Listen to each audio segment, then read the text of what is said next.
Good morning सभी को। आज हम डिस्कस कर रहे हैं Madhya Pradesh assistant director of agriculture का 2019 का पेपर। क्या डिस्कस कर रहे हैं आज हम? एमपीपीएससी जो एडीए का एग्जाम लेती है उसका 2019 में जो पेपर हुआ था उसको हम डिस्कस कर रहे हैं। किसको डिस्कस कर रहे हैं? 2019 का जो एडीए का पेपर था उसको हम डिस्कस कर रहे हैं। पहला क्वेश्चन है, खाद्य सुरक्षा सुनिश्चित करने के लिए बफर स्टॉक बनाए जाते हैं। मानकों के अनुसार ये स्टॉक किस स्तर पर बनाए जाते हैं? तो सबसे पहले अपन ये समझ लेते हैं कि ये जो बफर स्टॉक क्या है। बफर स्टॉक क्या है? कोई भी गवर्नमेंट क्या करती है, उसके देश को जो, जैसे कि अभी कोविड आया था, कोविड के टाइम पे क्या हुआ था, एकदम से जो है पूरा मार्केट ठप हो गया था, सब चीजें बिल्कुल बंद हो गई थी। अब ऐसे सिचुएशंस में क्या होता है, हमें फूड तो चाहिए, तो वो फूड आएगा कहाँ से? जब वो स्टॉक करके रखा गया हो। कहाँ से आएगा सर? वो जब वो स्टॉक करके रखा गया हो। तो गवर्नमेंट क्या करती है कि फूड को स्टॉक करके रखती है ताकि वो ऐसी आपातकालीन स्थिति में उसका उपयोग हो सके। जैसे कहीं बाढ़ आ गई, तो फसल नष्ट हो गई, ओले गिर गए, फसल नष्ट हो गई। अब उस सिचुएशन में क्या करेंगे? हमारा देश भूखमरी से जो है गुजरेगा, तो उस भूखमरी से ना गुजरे इसके लिए सरकार क्या करती है? फूड का स्टॉक करती है। फूड का क्या करती है? स्टॉक करती है। उसी स्टॉक को हमने क्या नाम दिया है सर? Buffer stock. उसी स्टॉक को हमने क्या नाम दिया है? बफर स्टॉक नाम दिया है। तो बफर स्टॉक में क्या होता है? फूड को स्टोर करके रखा जाता है। इस फूड को स्टोर कहां पर करके रखा जाएगा? इस फूड को स्टोर करके रखा जाएगा वेयर हाउस के अंदर।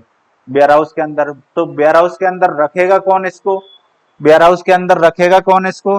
तो वेयर हाउस के अंदर इनको रखता है एफसीआई। एफसीआई एफसीआई क्या करता है? इनको डब्ल्यूएलसी को बोलता है। डब्ल्यूएलसी को बोलता है। डब्ल्यूएलसी क्या है? Warehouse corporation limited. FCI इनको बोलता है कि सर आप जो है अपना जो भी फूड मटेरियल है उनको क्या करिए? स्टॉक करके रखिए, और हम जरूरत पड़ने पर उसको जो है परचेस कर लेंगे। हम आपसे जो है ले लेंगे और हम इसको क्या करेंगे? सप्लाई करेंगे। तो एफसीआई का काम क्या है? एफसीआई का काम है कि फूड प्रोडक्ट का क्या करना? सप्लाई करना। फूड प्रोडक्ट का क्या करना सर? सप्लाई करना।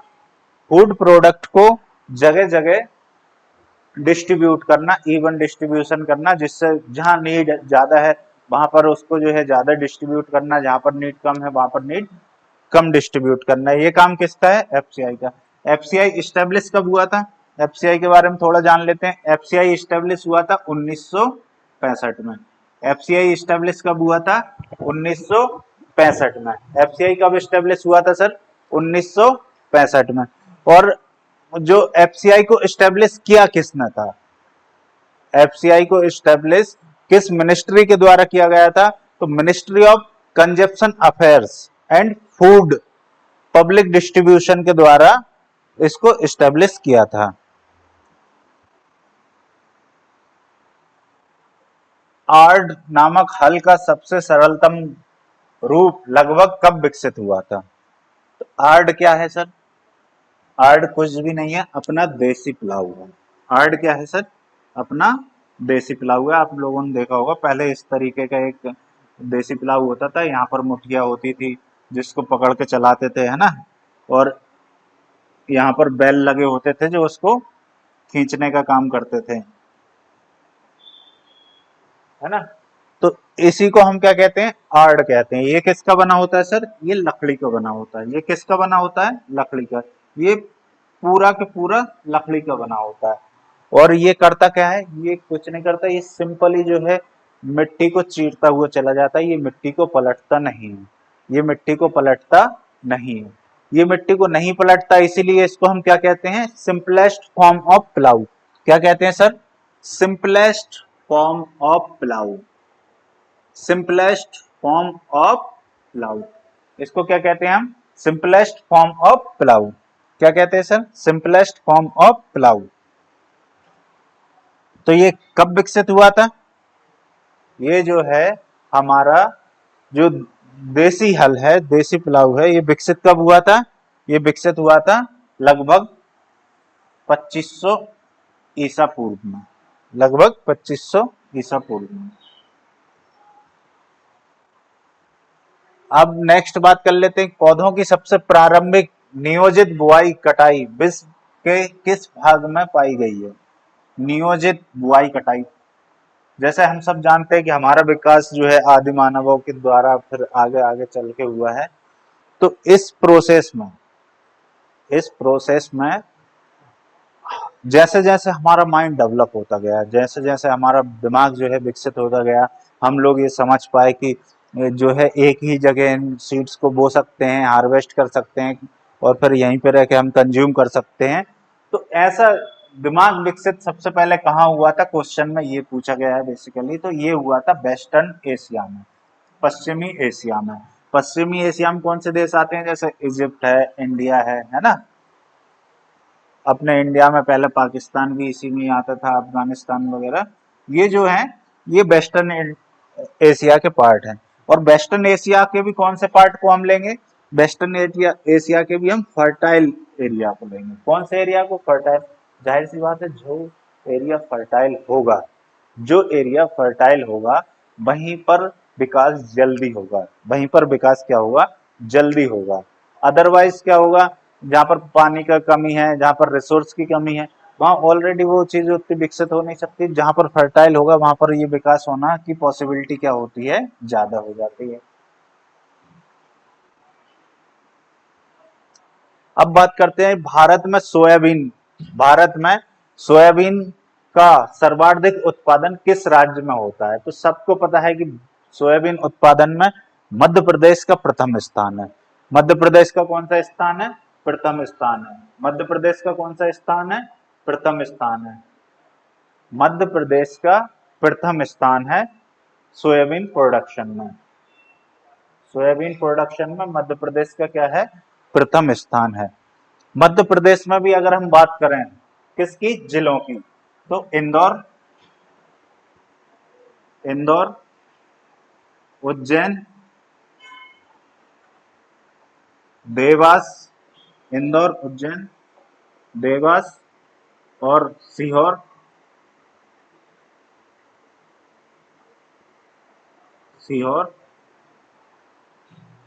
ये जो डिस्ट्रिक्ट्स हैं ये क्या है?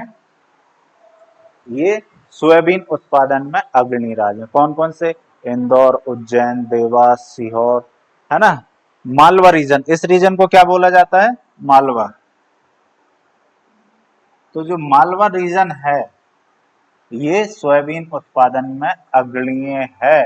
लगभग पूरे देश का, लगभग पूरे देश में जितना सोयाबीन प्रोडक्शन होता है उसका 40%, पूरे देश में जितना भी सोयाबीन प्रोडक्शन हो रहा है उसका लगभग 40%, उसका लगभग 40% कहाँ पैदा हो रहा है? हमारे मध्य प्रदेश में पैदा हो रहा है। कहाँ हो रहा है सर? हमारे मध्य प्रदेश में। पूरे इंडिया में जितना सोयाबीन पैदा हो रहा है उसका लगभग 40% कहाँ पैदा हो रहा है सर? हमारे मध्य प्रदेश में हो रहा है। हमारे मध्य प्रदेश में हो रहा है। अब बात करते हैं as per planning commission. As per planning commission, how many agro climatological zones in India? सबसे पहले हम ये जान लेते हैं ये प्लानिंग कमीशन क्या है।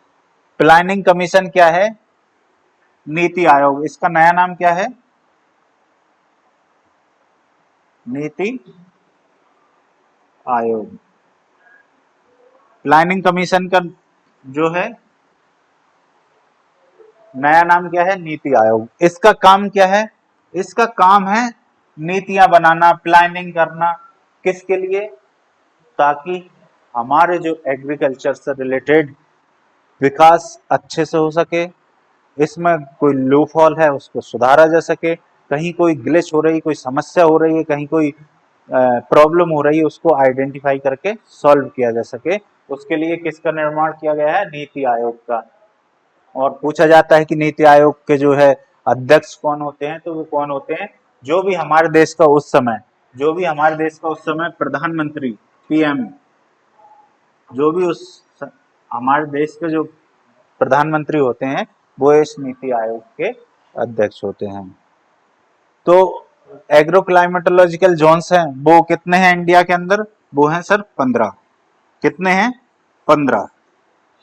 15 एग्रो क्लाइमेटोलॉजिकल जोन्स हैं इंडिया में। एग्रो क्लाइमेटोलॉजिकल जोन्स हैं इंडिया में। ये बनाए कब गए थे सर? ये बनाए गए थे 1988 में। कब बनाए गए थे सर? 1988 में। किसके द्वारा बनाए गए थे? नीति आयोग। उस समय नीति आयोग नहीं था इसका नाम, उस समय इसका नाम क्या था? Planning commission. इसलिए हम इसको हमेशा क्या बोलते हैं? प्लानिंग कमीशन ने एग्रो क्लाइमेटोलॉजिकल जोन्स बनाए थे, क्योंकि उस समय नीति आयोग का नाम क्या था? Planning commission. तो प्लानिंग कमीशन नहीं बनाए हैं। और कब बनाए थे? 1988 में। कब बनाए थे सर इनको? 1988 में। और कितने बनाए थे? तो 15 बनाए थे। कितने बनाए थे सर? 15 बनाए थे एग्रो क्लाइमेटोलॉजिकल जोन्स। अब हम बात कर लेते हैं थोड़ा सा इस टॉपिक से रिलेटेड एक और टॉपिक की, तो वो क्या है? Agro ecological regions. Agro ecological regions. Agro ecological regions किसने बनाए थे? आईसीआर ने। आईसीआर ने एग्रो इकोलॉजिकल रीजन्स किसने बनाए थे? आईसीआर ने।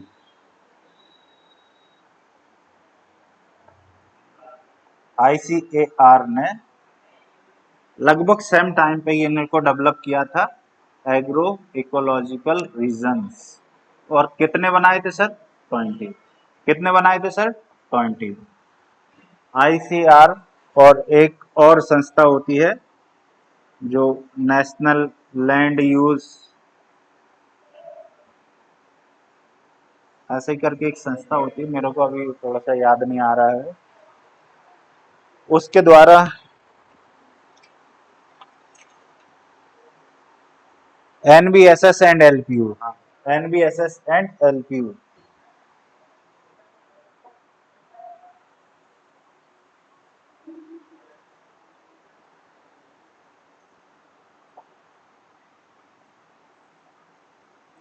एनबीएसएस एंड एलपी एलपीयू है ना। इसके द्वारा क्या गया दिया गया था? एग्रो इकोलॉजिकल रीजन्स बनाए गए थे। कितने बनाए गए थे? 20 बनाए गए थे। कितने बनाए गए थे? 20 बनाए गए थे। कृषि के संदर्भ में निम्नलिखित में से कौन सा सबसे प्राचीन ग्रंथ है? कौन सा सबसे प्राचीन ग्रंथ है? तो इस प्रकार के क्वेश्चंस में क्या करना है? कुछ नहीं करना, सीधा याद कर लेना है, बिल्कुल दिमाग लगाना नहीं है, क्योंकि ये बहुत पुरानी चीजें हैं, सीधा याद करने वाली चीजें हैं, दिमाग लगाने की जरूरत है नहीं। इस प्रकार के क्वेश्चंस कभी भी कट ऑफ डिसाइड नहीं करते, क्योंकि ये जिसको बन गया तो बन गया, नहीं बना तो किसी को नहीं बना। During which year was the national agriculture policy of India enacted? Bharat की राष्ट्रीय कृषि नीति किस वर्ष लागू हुई थी? किस वर्ष लागू हुई थी? 2000। कब लागू हुई थी national agriculture policy? National national agricultural policy कब लागू हुई थी? 2000 में। इसका काम क्या था? इसका काम क्या था? इसका काम था तमाम तरीके की गतिविधियों को नियंत्रित करना। किसी भी पॉलिसी का क्या काम होता है? कंट्रोल करना। कहीं जो है प्राइस में बहुत ज्यादा उछाल तो नहीं है, कहीं कोई लैक तो नहीं है, कहीं किसी भी प्रकार की कोई समस्या तो नहीं है। उनसे निपटने के लिए क्या बनाया गया था? नेशनल एग्रीकल्चरल पॉलिसी बनाई गई थी। नेशनल एग्रीकल्चर पॉलिसी बनाई गई थी। कब बनाई गई थी? 2000 में। FAO द्वारा निर्धारित TSR स्थिरता संकेतकों का पूर्ण रूप क्या है? Sustainability indicators named as PSR identify by FAO। FAO ने जो है इंडिकेटर्स आइडेंटिफाई किए, इंडिकेटर्स आइडेंटिफाई किए। किसी भी योजना में 3 इंडिकेटर्स काम करते हैं। कौन से इंडिकेटर्स काम करते हैं सर? प्रेशर, स्टेट और रिस्पांस। कौन से काम करते हैं सर? प्रेशर, स्टेट और रिस्पांस। प्रेशर क्या होता है? प्रेशर क्या होता है? योजना में प्रेशर क्या होता है? योजना में प्रेशर होता है कि आप किस प्रकार से जो है केमिकल्स का यूज कर रहे हो, किस प्रकार की एडवर्स कंडीशन का यूज हो रहा है। वो क्या करता है, हमारी जो योजना है उसमें विघ्न पैदा करता है, जिससे क्या होता है हमारी योजना जो है स्ट्रेस वाली सिचुएशन में आती है। किस प्रकार के स्ट्रेस से हमारी योजना गुजर रही है उसका पता चलता है। स्टेट में क्या होता है कि उस समय की करंट कंडीशन क्या है। स्टेट मतलब उसकी करंट कंडीशन क्या है, जैसे अभी जो है सोइल फर्टाइल है कि नहीं है ना, तो मैनेजमेंट उसका प्रॉपर हो पा रहा है कि नहीं हो रहा है, किसी भी प्रकार का जो है अल्कलाइन सैलाइन एसिडिक इस प्रकार की कोई समस्या से ग्रसित तो नहीं है। और रिस्पांस का मतलब क्या है? रिस्पांस का मतलब ये है कि हमारी जो पॉलिसी उस पर काम कर रही है, हमारी जो पॉलिसी उस चीज पर काम कर रही है वो इफेक्टिव है या नहीं है, उस पर पॉजिटिव इफेक्ट आ रहा है या निगेटिव इफेक्ट आ रहा है, ये हम देखेंगे। ठीक है, तो इसका आंसर क्या हो जाएगा? Pressure, state and response. Pressure, state and response. Madhya Pradesh में भावांतर भुगतान योजना किस वर्ष प्रारंभ की गई? मध्य प्रदेश में भावांतर भुगतान योजना किस वर्ष प्रारंभ की गई? तो ये सबसे पहले तो अपन ये जान लेते हैं कि ये मध्य प्रदेश में लागू किसने किया? अपने डॉक्टर मोहन यादव ने, जो सीएम है। किसने लागू किया? डॉक्टर मोहन यादव सर ने, जो अभी हमारे जो है सीएम है, मध्य प्रदेश के सीएम। इन्होंने क्या किया? इन्होंने किसानों का जो है 2017 में बोला कि जोरदार अभिनंदन करिए। 2017 में इन्होंने किसानों का जोरदार अभिनंदन किया और इन्होंने बोला कि जो भी हमारी एमएसपी है, MSP minimum support price, MSP है, उससे कम में अगर आपका प्रोडक्ट किसी भी मंडी में सेल होता है तो उसके और एमएसपी के बीच का जो गैप है, एमएसपी और जो सेल हुआ है आपका, है ना, उसके बीच का जो गैप है, ये गैप कौन पे करेगा? ये गैप पे करेगा मध्य प्रदेश गवर्नमेंट। मध्य प्रदेश सरकार इसको पे करेगी। मध्य प्रदेश सरकार पे करेगी। मध्य प्रदेश सरकार क्या करेगी? जो एमएसपी है और जिसमें आपने सेल किया है, जिस प्राइस पे एमएसपी है, मिनिमम सपोर्ट प्राइस है, और जो आपने मान लो एमएसपी है 1800 रुपए और आपने सेल कर दिया 1500 रुपए, तो जो इस दोनों के बीच में गैप कितने का आया? 300 का। ये जो 300 का गैप है, ये जो 300 का गैप है, ये कौन पे करेगा? तो ये मध्य प्रदेश सरकार करेगी। एमपी गवर्नमेंट इसको पे करेगी। एमपी गवर्नमेंट क्या करेगी सर? इसको पे करेगी। ऐसा अपने मोहन यादव सर ने कब चालू किया था? ये 2017 में। कब चालू किया था सर? ये 2017 में। भावांतर योजना कब चालू हुई थी? 2017 में। हाँ। वर्ष 2018-19 में भारत में खाद्यान्न उत्पादन लगभग इतना था। उसी वर्ष बागवानी फसलों का उत्पादन लगभग कितना था? मतलब कुल मिला के इन्होंने पूछा है, खाद्यान्न का उत्पादन पूछा है और बागवानी फसलों का उत्पादन पूछा है। खाद्यान्न उत्पादन पूछा है और बागवानी फसलों का उत्पादन पूछा है। तो ये तो 2018-19 में पेपर हुआ था, तो उस समय का पूछा था। जो लेटेस्ट अभी का जो है अपना 2023-24 का जो डाटा है, लगभग 23-24 का जो डाटा है, उसके हिसाब से हमारा जो फूड ग्रेन खाद्यान्न जो है वो कितना है 356 से 357 मैट्रिक टन। कितना है 356 से 357 मैट्रिक टन है। कितना है 356 से 357 मैट्रिक टन है। और बागवानी फसलों की हम बात करें, बागवानी फसलों की हम बात करें तो इनका कितना है 362 से 365 मैट्रिक टन इनका प्रोडक्शन है। 362 से 365 मैट्रिक टन बागवानी फसलों का है। अभी और नया लेटेस्ट डाटा जो आ जाएगा अपना 2025-26 का, तो वो अपन एग्जाम से पहले डिस्कस कर लेंगे। एग्जाम से पहले अपन क्या कर लेंगे, उसको डिस्कस कर लेंगे।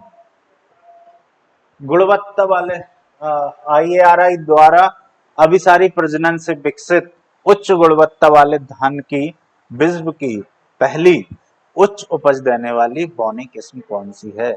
विश्व की पहली उच्च उपज देने वाली बौनी किस्म जो कि कहां से विकसित हुई हो? IARI से। IARI द्वारा विकसित बौनी किस्म जो कि उच्च उपज देने वाली है, वो विश्व में पहली कौन सी है? तो वो है पूसा बासमती 1। पूसा बासमती 1। पूसा बासमती 1। इस क्वेश्चन में समझने लायक चीज क्या है? Convergent breeding. जो समझने वाली बात क्या है? Convergent breeding. ये होती क्या है? जैसे कोई एक लाइन है हमारी, कोई भी एक लाइन है, उसमें हमको जो भी हमारे फेवरेबल जीन है, कोई भी डिजायरेबल जीन है, उस जीन को क्या करना है, हमारी जो कल्टीवेटेड लाइन है उसमें ट्रांसफर कर लेना है, उसमें ट्रांसफर कर लेना है, ताकि जो हमें कैरेक्टर चाहिए वो उसमें आ पाए। जैसे इसमें बौनेपन का कैरेक्टर डाला, हाई यील्डिंग कैरेक्टर डाला, तो वो किस में डाला है? पूसा बासमती 1 में। किस में डाला है सर? पूसा बासमती 1 में। किस में डाला है? पूसा बासमती 1 में। निम्नलिखित में से कौन सा एरोबिक बैक्टीरिया नहीं है? एरोबिक बैक्टीरिया नहीं है। एरोबिक बैक्टीरिया नहीं है। हम सभी जानते हैं जो एजेटोबैक्टर है, ये हमारी सीरियल्स क्रॉप में यूज हो जाता है ना। राइजोबियम हमारी पल्सेस में यूज होता है। एजोस्पाइरम ये भी हमारे जो है सीरियल्स में यूज हो जाता है। तो एनाबीना जो है ये सीरियल्स में होता है, लेकिन राइस में, राइस कैसी सिचुएशन में होता है? वाटर लॉग्ड में होता है ना, वाटर लॉग्ड कंडीशन में होता है। तो एनाबीना वहां पर भी सरवाइव करता है, जबकि एजेटोबैक्टर और ये तीनों ऐसे सिचुएशन में सरवाइव नहीं कर पाते हैं, लेकिन वहां पर एनाबीना जो है बहुत इजीली सरवाइव कर पाता है। तो इसका मतलब क्या है कि इसका मतलब ये है कि इसे ऑक्सीजन की नीड नहीं है, इसको सर्वाइवल के लिए ऑक्सीजन की नीड नहीं है। तो ये अवायवीय बैक्टीरिया कैटेगरी में आता है। बाकी ये जो तीनों हैं ये कैसे हैं? एरोबिक बैक्टीरिया हैं। इन्हें जो है ऑक्सीजन की आवश्यकता होती है, जिन्हें जो है वायु की आवश्यकता होती है। अब अपन बात कर लेते हैं क्षारीय मिट्टियों के सुधार के लिए निम्नलिखित में से किसका प्रयोग किया जाता है? हम सब जानते हैं कि जो अल्कलाइन सॉइल होती है, अल्कलाइन सॉइल होती हैं, अल्कलाइन सॉइल होती हैं, उनको सुधारने के लिए हमें किसका उपयोग किया जाता है? जिप्सम का उपयोग किया जाता है। किसका उपयोग किया जाता है? जिप्सम का उपयोग किया जाता है। किसका उपयोग किया जाता है? जिप्सम का उपयोग किया जाता है। अल्कलाइन सॉइल को सुधारने के लिए हम किसका इस्तेमाल करते हैं सर? जिप्सम का इस्तेमाल करते हैं। जिप्सम का इस्तेमाल करते हैं। तो पूछेंगे कि एसिडिक सॉइल के लिए क्या करते हैं भैया? एसिडिक सॉइल के लिए हम किसका यूज करेंगे? चूना का। किसका इस्तेमाल करेंगे? चूना का। CHO का इस्तेमाल करेंगे। CHO चूना का इस्तेमाल करेंगे। एसिडिक सॉइल को सुधारने के लिए हम किस चीज का यूज करेंगे? चूना का उपयोग करेंगे। और अल्कलाइन सॉइल को सुधारने के लिए किसका इस्तेमाल करेंगे? जिप्सम का इस्तेमाल करेंगे। अल्कलाइन सॉइल को इस्तेमाल, अल्कलाइन सॉइल किसे कहते हैं? जिनका पीएच 7.5 से ऊपर चला जाता है। 7 से ऊपर जो भी जाती है वो सैलाइन सॉइल हो जाती है 7.7 से 8.5 तक, और 8.5 से ऊपर जो भी होती है वो अल्कलाइन की कैटेगरी में आ जाती है। तो जो अल्कलाइन सॉइल होती है जिनका पीएच कहाँ से 8.5 से अबव होता है, 8.5 से अबव होता है, उनको सुधारने के लिए हम किसका इस्तेमाल करते हैं, जिप्सम का इस्तेमाल करते हैं। किसका इस्तेमाल करते हैं, जिप्सम का इस्तेमाल। और जो एसिडिक सॉइल होती है जिनका पीएच जो है 7 से कम होता है, उनको सुधार के लिए हम क्या यूज करते हैं, सीएचओ चूने का यूज करते हैं, सीएचओ का यूज करते हैं, चूने का यूज करते हैं। ठीक है सर। भारत में उगाई जाने वाली गेहूं की महत्वपूर्ण प्रजाति कौन सी है? तो हम सब जानते हैं कि ट्रेटिकम एस्टिबम इंडिया में कल्टीवेटेड वैरायटी है। इसी की हम क्या करते हैं, रोटियां खाते हैं, इसी की हम रोटियां खाते हैं। और वो रोटियां क्यों खा पाते हैं, क्योंकि उसमें ग्लूटीन होता है। क्या होता है उसमें, ग्लूटीन होता है। ये क्या करता है, ये उसमें एक प्रकार की जो है पकड़ देता है, जिससे क्या होता है, हमारी रोटी आपने देखा होगा बाजरा हुआ, ज्वार हुआ, मक्का हुआ, इन सब की रोटी बनाते थे, मोटे मोटे टिक्कर खाते थे घर पे। लेकिन गेहूं की बहुत पतली पतली और फूली सी रोटी बनती है। वो क्यों बन पाती है, वो ग्लूटेन की वजह से। ये जो ग्लूटेन क्या करता है, उस रोटी में एक आकार देने की जो है क्षमता पैदा कर देता है। आकार देने की क्या करता है, क्षमता पैदा कर देता है। बाकी ये जो 3 वेराइटियां और ये कहाँ, ये बेकरी में यूज होती है। ये भी गेहूं की वेराइटी है और कल्टिवेटेड भी है, और लेकिन इतनी इंडिया में पॉपुलर नहीं है, जो कि बेकरी प्रोडक्ट्स बनाने के लिए यूज की जाती है। अदर देशों में ये काफी फेमस भी है। ठीक है, इसी के साथ जो है अपन आज की क्लास को विराम देते हैं। नेक्स्ट अगले वीडियो में